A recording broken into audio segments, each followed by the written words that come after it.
আরেকটা উল্লেখযোগ্য দিক আপনাদের হয়তো আলোচনায় আসবে না, যেটা পুণ্যের কাজ করেছে অর্থমন্ত্রী আজকে, সেটা হলো 56 টাকায় 3 বেলা খাবার দেওয়া হতো হসপিটালে।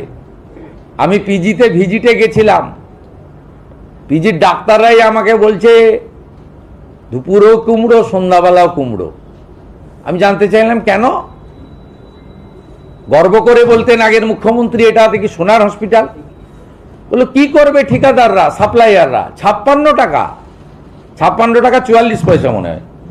তা এই টাকায় কি হবে? আমি বললাম কত টাকা দিলে হবে? না 104 টাকায় মোটামুটি 3 বেলা হবে। আমি স্বপনদাকে অনুরোধ করলাম যে 104 নয়, 110 করে দিন, একটু রুগীরা ভালো খাওয়ার পাক। আমরা 110 টাকা করে দিয়েছি।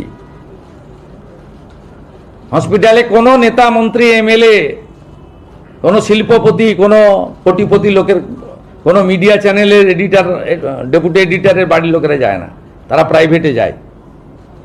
অত্যন্ত গরিব মানুষগুলোকে ওইখানে